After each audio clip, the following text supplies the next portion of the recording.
study discuss about several cases of study closely related to alienation and lease license.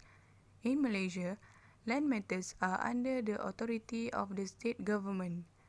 Therefore, the power of alienation of title is subject to the state authority that has almost unlimited power in alienation of the title to individual or organization that are legally qualified.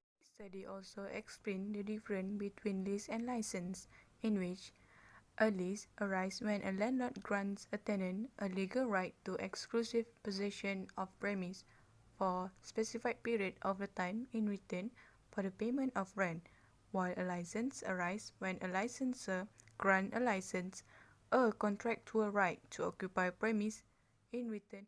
There are 5 cases that has been reviewed.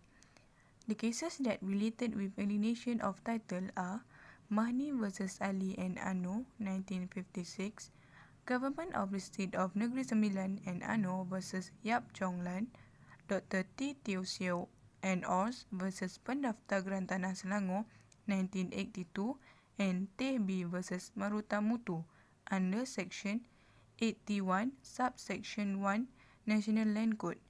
While on the topics of lease license, Radish versus Smith, 1959.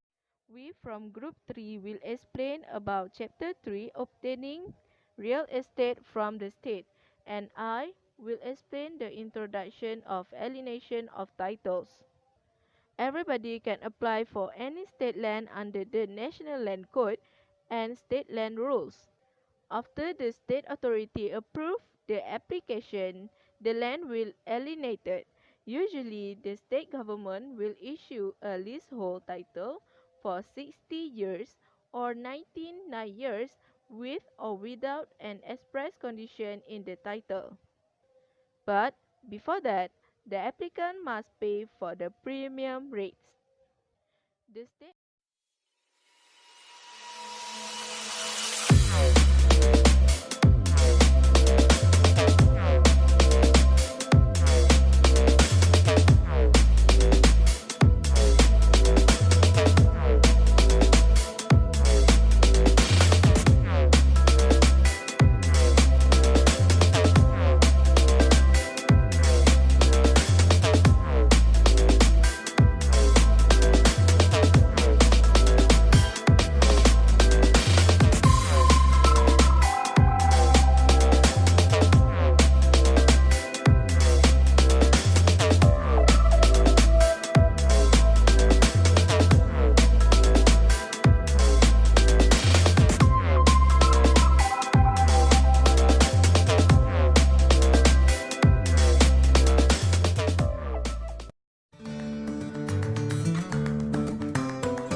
to implement the road widening project. Therefore, they appear to the character regarding the low-cost housing and time for rental. The all residents from this case will receive their compensation and a choice to buy a low-cost housing. However, not all residents was agreed to this proposal. Therefore, they appeal to the court to have rebate their land. In High Court, the Justice P. Sui Chin discovered that the plaintiff will be given list of land in 99 years and have a choice to buy house permanently. The related company need to provide a place of residence from Ulu Temiang for the plaintiffs and 2,500,000 ringgit in compensation. The resident from the land in the Rawang Gajah Seremban need to live in a period of 2 months. The result of the High Court was disagreed by the state government and Lesco company. The final result in this case was decided by the federal court. The decision of the federal court disagree with the right of Case presentation. TB case presentation is to acquire the alienation of the state land, refer to Section 1 Act 1 to 1 Act 2 National Land Code. The collector issue is a notice in Form 5A under Section 81 National Land Code requiring the intended propertier to pay the revenue within time stipulated in the notice.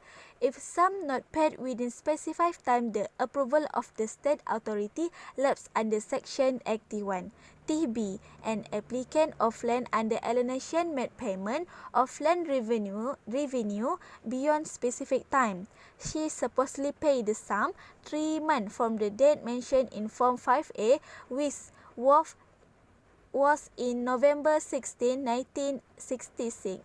But she paid the sum 8 months after the stipulated date. Payment was still accepted. The registration of title in her name was perfected. A tollholder B who occupied the land in question challenged the alienation to A and claimed the In this case, land had been alienated to the first applicant, the title being endorsed with the following endorsement of restriction in interest, which the land hereby leased shall not be transferred or leased for a period of 15 years without the consent of the ruler in council. The title also contained particulars stating that the title starts from August 18, 1964. But on November 9, 1967, the alienation of the land was registered after full payment of premium. On 5 May 1980, the first applicant transferred the land to the second and third applicants, and the second and third applicants also execute a charge in favour of the fourth applicants on the same day. His memorandum of transfer and charge were presented for registration but were rejected by the respondent because the restriction in interest was still subsisting. The issue in this case was whether the restriction in interest started from the date endorsed on the title, that is August 18, 1964, or the date when I have chosen is relate on lease or license topic, which is Radish versus Smith, High Court Act, Section 45, 1959. The issue of this case, if the agreement amount to a lease, a magistrate of the Fair Rents Board will hold jurisdiction to determine a fair rent for the premise.